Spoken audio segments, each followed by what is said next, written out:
নমস্কাৰ বন্ধুসকল Assam exam preparation চেনেললৈ আপোনালোক সকলোকে স্বাগতম জনাইছো আজি আমি এই ভিডিঅ'ৰ যোগেদি আমাৰ বিএডৰ এন্ট্ৰেন্স অৰ্থাৎ ডিব্ৰুগড় ইউনিভাৰ্চিটি আন্ডাৰত যি বিএডৰ এন্ট্ৰেন্স হৈ গ'ল সেই আমি পেপাৰখন ডিসকাস কৰিম কাৰ কিমান শুদ্ধ হৈছে কমেন্ট বক্সত জনাব মই এনসাৰ কি কেটা কৈ দিম আমাৰ মেথছৰ আৰু ৰিজনিংৰ এনসাৰ কি অলৰেডি কোৱা হ'ল আগৰ ভিডিঅ'ত যদি আপোনালোকে চোৱা নাই চাই ল'ব মই বাকিখিনিয়ে দিম আমাৰ মেথছ আৰু ৰিজনিং মিলাই পেলাই টোটাল 20টা কোৱেশ্চন আহিছিলে আৰু 20টা কোৱেশ্চনৰ মই এনসাৰখিনি দিয়া হ'ল আৰু শুদ্ধ উত্তৰ কমপ্লিট দিয়া হ'ল আপোনালোকে সেইখিনি চাব আৰু আজি চাই পেলাই কোনে কিমান শুদ্ধ কৰিলে কমেন্ট বক্সত জনাব এতিয়া মই ইয়াৰ লগত আৰু এটা কথা কৈ যাওঁ যি আমাৰ কম্পিটিটিভ এক্সাম আহি আছে অৰ্থাৎ এডিআৰই হওক আসাম পুলিচ হওক যদি আপোনালোকে দিব বিচাৰিছে আৰু যদি মেথছত অলপ উইক হয় তেতিয়াহ'লে মই প্ৰিলিমছ লেভেলৰ পৰা ফ্ৰী কৈ দিয়া আছে ভিডিঅ' 12টামান ভিডিঅ' দিলো আৰু কন্টিনিউ কৰি যাম এখন বুকছৰ পৰা আৰু সেই বুকছখন বহুতেই ইম্পৰ্টেন্ট হয় এছএছসি লেভেলৰ মেথমেটিক্স হয় কিৰণ প্ৰকাশনৰ সেই তাৰ পৰা মই এইখিনি দি আছো বহুত কমন কোৱেশ্চনো পৰিব পাৰে গতিকে আপোনালোকে সেইখিনি চাই যাব লগতে শেয়াৰ কৰি দিব ওকে কোনোবা যদি নতুন হয় তেনেহ'লে চেনেলটো সাবস্ক্ৰাইব কৰি ল'ব এটা আমি ডাইৰেক্ট কোৱেশ্চন পেপাৰখন লৈ আহিছো যি আমাৰ 1 নম্বৰ দিয়া আছে যে ইন এন ইফেক্টিভ ক্লাছৰুম কেনেকুৱা ধৰণৰ হোৱা উচিত ইয়াৰ অপচনটো মই অপচন কেইটা কৈ যাম অপচন সি ওকে যদি সি কোনোবাই শুদ্ধ কৰিছে তেতিয়াহ'লে এটো 1 নম্বৰ পাই যাব বাকি আমাৰ 2 ৰ পৰা ডাইৰেক্ট মই এইখিনি কৈ নিদিও আৰু ইয়াত মই দাগ মাৰি থৈ আছে সেইখিনি শুদ্ধ বা যদি আপোনালোকে আগৰ ভিডিঅ'খিনি চোৱা নাই সেইখিনি হেতু চাই ল'ব তেতিয়া গম পাই যাব কোন কেইটা শুদ্ধ বা কোন কেইটা ভুল ওকে মই এটা 22 টো আছে 22 ৰ পৰা 21 লৈকে কোৱা হ'ল 22 কৈছে যে my mother gave away this money she had to the bigger অৰ্থাৎ ইয়াৰ শুদ্ধটো হৈছে option B the little okay 23 কৈছে যে দি Radha told Preeti that she had finished her work select the correct form of the speech অৰ্থাৎ এটো correct কোনটো হ'ব খুদিছে অৰ্থাৎ আমাৰ নেৰেশনৰ হয় এটো আৰু ইয়াৰ শুদ্ধটো হৈছে option C Radha said to Preeti I have finished my work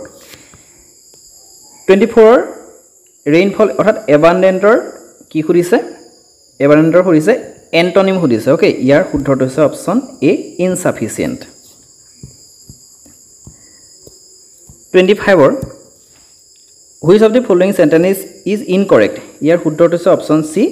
Rustam is the oldest of my actually কি হয় এটো eldest হ'ব লাগে ইয়াত oldest আছে সেই কাৰণে এই শব্দটোত ভুল আছে হেতু কাৰণে এটো হৈছে incorrect name the figure of speech in the sentence loneliness is young ambitions leader ইয়াৰ শুদ্ধৰ স্পেচটো হৈছে মেটাফৰ ওকে অপচন ডি যদি আপোনালোকে ডি টো শুদ্ধ কৰিছে তেতিয়াহ'লে 1 নম্বৰ পাই যাব কোৱেশ্চন নম্বৰ 27 ত কৈছে যে মিস স্পেল অৰ্থাৎ যেটো আমাৰ মিস স্পেলটো হৈ আছে হেতু উলিয়াবলৈ কৈছে অপচন এ এটো হ'ব লাগে এস্ট্ৰিক্স আছে হ'ব লাগে এস্টেৰিস্ক ওকে এস টি ই হ'ব লাগিছিল টি আৰ ডাইৰেক্ট আছে বাকি ইটি শুদ্ধ আছে 28 ত আছে যে select the sentence with the correct use of the comparative form year option 1 টো শুদ্ধ জন runs more faster than Tom এটো শুদ্ধ হৈ আছে বাকি কিটা ভুল হৈ আছে কোৱেশ্চন নম্বৰ 29 ইয়াত কৈছে যে what is the adjective form of the word laugh এটো হৈছে laughable ওকে অপচন বি শুদ্ধ laughable question number 30 the synonyms অৰ্থাৎ এই টিনেচিয়াছৰ synonyms সুধিছে এটো ইয়াৰ এনসাৰ হ'ব fast running 31 আছে এন্টোনিম সুধিছে কাৰ এভৰ এন্টোনিমছ হৈছে like যদি এভৰ synonyms হলহেতেন হেতু হৈছে love ওকে আৰু এন্টোনিম সৰি synonyms হোৱা হলে head holden synonyms হলে head holden আৰু এভৰ এন্টোনিমছ হৈছে like love এবিলাক ইয়াত like টো আছে like টো হ'ব 32 আছে we are late the film dash by the time we get to the cinema hall ইয়াৰ শুদ্ধটো হৈছে option C will already have started 30 the boy laughed at the beggar select the correct options of the passive form to hodise ইয়াৰ শুদ্ধ হৈছে option D the beggar was laughed at by the boy okay পাঁচটা আছে গতিকে was আহিব 34 আছে what is the antonym hodise car repudiate year antonym হৈছে accept 35 the company announced this new product and dash expected to be a hit ইয়াৰ শুদ্ধটো হৈছে option D its আৰু it is the company announced its new product and it is expected to be a hit okay English খিনি কৈ দিছো মানে যে কিছুমান পঢ়া আছে কিছু মই ইমানো ইংলিশটো কথাটো মই মেথছ আৰু ৰিজনিংৰ হে দিও এই ইংলিশ খিনি বহুত চাইমেলি দিবলগীয়া হৈছে এইখিনিয়ে হয় বাৰু Question number 36. I spoiled the beans without really কি ৰিয়েলাইজিং ইট ইয়াৰ আন্ডাৰলাইন কৰা যেটো আছে স্পাইৰেল বিনছ অৰ্থাৎ ইয়াৰ ইডিয়ম ইমপ্লাই কোনটো হৈছে অৰ্থাৎ meaning to main meaning to কি বুজাইছে হেতু সুধিছে ইয়াত অপচন সি হ'ব to reveal secret information prematurely and unintentionally এটা হিলে জিকে খিনি আহিলে জিকে প্ৰথম 37 পৰা ষ্টাৰ্ট হৈছে India's first female mahout honoured with Padma Shri সন্মান অৰ্থাৎ পদ্মশ্ৰী সন্মানেৰে সন্মানিত প্ৰথম ফাৰ্ষ্ট ফিমেল মেহউট কোন আছিল হে আছিল পাৰ্বতী বৰুৱা অপচন সি যদি আপোনালোকে এইটো শুদ্ধ দিছে 1 নম্বৰ লাভ কৰিব যদি ভুল হৈছে তেতিয়াহ'লে 0.25 মাইনাস হ'ব 38 the condition when the earth is closest to the sun অৰ্থাৎ সূৰ্যৰ ওচৰ অৰ্থাৎ একেবাৰে ওচৰ হয় সেই তাক জনা যায় কি বুলি পেৰিহেলিয়ন বুলি জনা যায় option D the maximum duration of 0 hours in the Lok Sabha is 30 minutes okay maximum duration 30 minutes এইবিলাক ভালৰে চাব আমাৰ ইডিৰ কাৰণেও দুই এটা কোৱেশ্চন ইয়াৰ পৰা আহিব পাৰে 40 আছে who is called the father of green revolution এটো আমি সকলোৱে জানো এমএছ স্বামীনাথন অপচন বি এটো প্ৰায়বিলাকৈ শুদ্ধ হৈছে চাগে 41 which female player led the Indian contingent at Asian Games opening ceremony 2020 ইয়াৰ হৈছে অপচন এ আমাৰ অসমৰ লভলিনা বৰগোহাঁই কি খেলৰ লগত জড়িত বক্সিং তেনেকৈ আহিব পাৰে 42 আছে when is the world blood donor day celebrated every year প্ৰত্যেক বছৰ world blood donor day কোন তাৰিখে পালন কৰা হয় 14th জুন অৰ্থাৎ অপচন এ দেখিনি ভালৰে চাব যিকোনো এক্সামৰ কাৰণে দেখিনি আহে সত্যমেৱ জয়তে এটো আপোনালোকে হয়তো নিশ্চয় পাৰিছে একচুয়ালি এটো কোনখন উপনিষদৰ পৰা লোৱা হৈছে Mundaka Upanishad okay option C Mundaka Upanishad এইখিনি প্ৰায়বিলাকে পাৰিছে এটো common question 44 which of the following wildlife sanctuary of Assam is known for golden langur okay সোণালী বান্দৰৰ কাৰণে কোনখন বন্যপ্ৰাণী অভয়াৰণ্য বিখ্যাত এয়া হৈছে option B Chakrashila 45 the process of converting food into energy for the body is called digestion option d digestion Natyashastra the main source of India's classical dance was written by আমি সকলো জানো যে ভাৰত মুনিয়ে নাট্যশাস্ত্ৰ কি হৈছে লিখিছিলে ভিভিপেট অৰ্থাৎ আমাৰ ভোটাৰ লগত ভোট দিওঁতে যেটো আমাৰ মেচিন এটা থাকে হেতু ভিভিপেট বুলি কোৱা হয় তিনটা থাকে তাৰে এটা ভিভিপেট বুলি কোৱা হয় ইয়াৰ ফুল ফৰ্মটো হৈছে option C voter verifiable paper audit trial 48 education for sustainable development focus on sustainable development ক্ষেত্ৰত education কিহত ফোকাস কৰিছে mainly option B promoting sustainable future through education 49 which sustainable development goals focuses on quality education কোনটো sustainable goals কি হৈছে quality education to focus কৰিছে mainly এয়া হৈছে option এ sustainable development goal 4th way 50 আছে which of the following type of courses have been emphasized to be introduced as per new education policy বা national education policy 2020 ইয়াৰ শুদ্ধটো হৈছে option D ability enhancement courses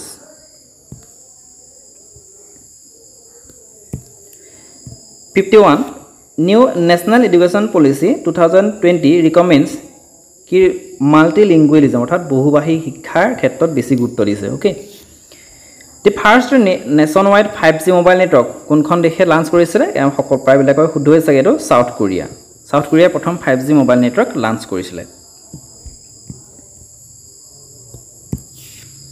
53 what is the full form of DRDL Defense Research Development Laboratory Inca আমাৰ defence research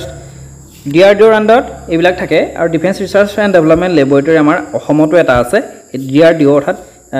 Delhi DRDOৰ আন্ডাৰতে আছে আৰু হেতু আমাৰ code আছে তেজপুৰত আছে মই ৰখাব এনেকুৱা আহিব পাৰে question 54 the study of heavenly bodies is known as option D astronomy question number 55 এটো প্ৰায়বিলাকে পাৰিছে চাগে events of Indian national freedom movements আৰু years of occurrence অৰ্থাৎ কেতিয়া সংঘটিত হৈছিল বছৰটোৰ লগত এটো মিলাবলৈ গৈছে সৰিছৰ ইনসিডেন্ট কেতিয়া হৈছিল 1922 আমি সকলোৱে জানো এখিনি দুটামান জানিলে কমপ্লিট হৈ যায় জালিয়ানৱালাবাগ হত্যাকাণ্ড কেতিয়া হৈছিল 1919 নন কোঅপাৰেটিভ মুভমেন্ট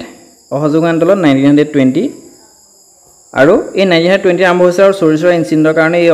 এই অহযোগ আন্দোলনটো বন্ধ হৈ গৈছিল হেতু নিশ্চয় জানে সিভিল ডিsobedience মুভমেন্টছ কেতিয়া হৈছিল 1930 গতিকে আমাৰ অপচন কোনটো হ'ব অপচন এ 1 ৰ 4 B ৰ 1 C ৰ 2 আৰু D ৰ 3 56 which article of Indian Constitution deals with the right to education here option B right to education কোনটো 21 ৰ A article with which sports is the CK Naidu trophy associated CK Naidu এজন cricket player আছিল আৰু তেওঁৰ নাম অনুসৰি এই CK Naidu trophy বুলি এটা ক্ৰিকেট ট্ৰফি খেলোৱা হয় আৰু এই কিহৰ লগত জড়িত ক্ৰিকেটৰ লগত জড়িত who wrote the famous Assamese novel অসীমত যাৰ হেৰাল সীমা Actually, বহুতে এটো কনফিউজ হয় অসীমত যায় হেৰাল সীমা কাঞ্চন বৰুৱাই হয় কিন্তু কাঞ্চন বৰুৱাৰ মেইন নামটো হৈছে ভুৱন মোহন বৰুৱা গতিকে আমাৰ কাঞ্চন বৰুৱাটো নাই গতিকে ইয়াৰ তেওঁৰ প্ৰকৃত নাম ভুৱন মোহন বৰুৱা অপচন ডি কিন্তু বহুতে নাজানে যে কাঞ্চন বৰুৱাই ভুৱন মোহন বৰুৱা সেইকাৰণে হয়তো এটো বহুতে ভুল কৰিব পাৰে যে ভুল মানে কোৱেশ্চন ভুল আহিছে বুলি পেলাই এইটোই হ'ব পাৰে একচুয়ালি এটো হৈছে Bhuban Mohan Barua Question number 59 Who was the second king of Maurya dynasty? Maurya বংশৰ দ্বিতীয়জন ৰজা কোন আছিল এয়া আছে বিন্দুসাৰা ওকে প্ৰথমজন কোন আছিল প্ৰথমজন আছিল চন্দ্ৰগুপ্ত 1 আৰু চন্দ্ৰগুপ্ত 1 ৰ পুত্ৰ বিন্দুসাৰা হৈছিল দ্বিতীয়জন মৌৰ্য সাম্ৰাজ্যৰ ৰজা Question number 60 Inventions and a name of scientist are given below কোনে ইনভেনশন কৰিছিল এটো ফটন আলবাৰ্ট আইনষ্টাইনে কৰিছিল এটম জন ডেল্টনে কৰিছিল প্ৰটন আৰ্নাষ্ট ৰাদাৰফোৰ্ডে কৰিছিল ইলেক্ট্ৰন জে থমসন আৰু নিউট্ৰন জেমছ চেডউইক ওকে গতিকে আমাৰ অপচন কোনটো হ'ব অপচন এ মিলাই চাব কোৱেশ্চন নম্বৰ 61 ইয়াত কৈছে যে which is the largest district in Assam in terms of land area মাটিকালিৰ ভিত্তিত কোনখন জিলা ডাঙৰ এ হৈছে অসমৰ ক্ষেত্ৰত মাটিকালিৰ ক্ষেত্ৰত কাৰ্বি আংলং জিলাখন ডাঙৰ হয় মাটিকালিৰ ক্ষেত্ৰত আৰু নগাঁওখন হৈছে পপুলেশনৰ ক্ষেত্ৰত ওকে পপুলেশনৰ ক্ষেত্ৰত নগাঁওখন 1 নম্বৰ আছে ওকে আৰু মাটিখালি ক্ষেত্ৰত কাৰ্বি আংলং কোৱেশ্চন নম্বৰ 62 এখিনি আমাৰ পেডাগজি টাইপৰ কোৱেশ্চন আহি গল What should be the main objective of teaching option D যদি কোনোবা অপচন ডি টো শুদ্ধ দিছে তেতিয়া হলে আপোনালোকৰ 1 নম্বৰ পাই যাব 63 মই এটা অপচন ইটাহে কৈ গৈছো on the one of the most important challenges before a teacher is এ হৈছে option D to make the teaching learning process enjoyable অৰ্থাৎ এনজয়েবল আপোনালোকে টিএলএম হেখিনি ভালৰে কি কলিব প্ৰস্তুত কৰি লব লাগিব 64 which of the following should be done by a teacher when he she face students who ask questions frequently in the class এ হৈছে option C encourage to continue asking questions অৰ্থাৎ question সুধিবৰ কাৰণে তেওঁলোকক এনকাৰেজ কৰিব লাগে question number 65 As a teacher, if you are teaching a visually impaired student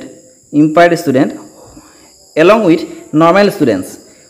then which of the following treatment would you suggest best to help him her in the class? অৰ্থাৎ impaired students জনৰ কথা কৈছে এয়া শুদ্ধ হৈছে option D যদি আপোনালোকে option D টো মাৰিছে তাহলে পাব নম্বৰটো arrange a seat in the front bench and try to teach at a pace convenient to him her. Okay. Question number 66 Which of the following is mostly seen in a lively classroom situation? A was option D frequent teacher student interaction 67 Learning objectives in teaching refers to option D intended learning outcomes 68 The purpose of using reinforcement in teaching is option A to strengthen a particular behavior which is desired actually মই এই pedagogy খিনি এজন ভাল শিক্ষকৰ সহায়ত কোনটো শুদ্ধ হয় বাছি প্লাই আপোনালোকক দিছো মই ইমান এক্সপার্ট নহয় গতিকে বেলেগ ভাল এজন এক্সপার্ট টিচাৰ হতে মই এখিনি দিছো গতিকে আপোনালোকে যদি এখিনি শুদ্ধ কৰিছে তেতিয়া নম্বৰখিনি কিন্তু ভালৰে মানে এখিনি শুদ্ধ হ'বই 68 the purpose of এটো কলো বাৰু 69 আমাৰ দুটা কোৱেশ্চন আছে In a classroom, a teacher may ask a question to option C hobo 1, 3 and 4 and ensure the engagement of the students and to proceed. Theta hile assess the achievement of his her teaching and to reinforce. Consolidate to the learning of the students and to conclude. Okay, option C here শুদ্ধ উত্তৰ হ'ব অৰ্থাৎ A 1, 3 আৰু 4 এই তিনিটাই শুদ্ধ একবাৰ শেষৰটো question In writing on a blackboard in a classroom, a teacher need to speak along with writing. Write legibly. আৰু লাষ্টটো stand in a place so that everyone can see blackboard. সকলে যাতে ব্ল্যাকবোৰ্ডখন দেখিব পাৰে তেনেকুৱাকৈ লিখিব লাগে। আৰু অপচন সি টো মোৰ মতে নহয় কি কাৰণে write everything what he speaks। তেওঁ যি কৈ গৈছে সকলো যে বৰ্ডত লিখি যাব সেইটো একচুয়ালি নহয়, মোৰ মতে হ'ব নালাগে। ইয়াত 1 2 আৰু 4 টো শুদ্ধ হ'ব লাগে, অৰ্থাৎ অপচন সি 1 2 and 4। ঠিক আছে, আপোনালোকে এতিয়া মই 17টাৰ কোৱেশ্চন দিলোঁ আৰু আগত 20টা দিলোঁ, এতিয়া 50টা দিছোঁ। আগৰ ভিডিঅ'টো আপোনালোকে যিসকলে নাই চাই মই ডেছক্ৰিপশ্যনতে লিংকটো দি দিম, চাই দিব আৰু চাই পেলাই আপোনালোকে কিমাননো মাৰ্কছ পাইছে বা কিমান কেইটানো শুদ্ধ হৈছে আপোনালোকে কমেণ্ট বক্সত জনাব। ধন্যবাদ। আৰু যদি কোনোবা নতুনকৈ আহিছে চেনেলটোলৈ তেনেহ'লে চেনেলটো ছাবস্ক্ৰাইব কৰি দিব আৰু লগতে আপোনালোকৰ বন্ধুবৰ্গলৈ শ্বেয়াৰ কৰি দিয়ক যাতে আপোনালোকে এডিআৰিৰ কাৰণে মেথছৰ কাৰণে একদম ভালদৰে প্ৰিপাৰেশ্যন কৰিব পাৰে। ধন্যবাদ।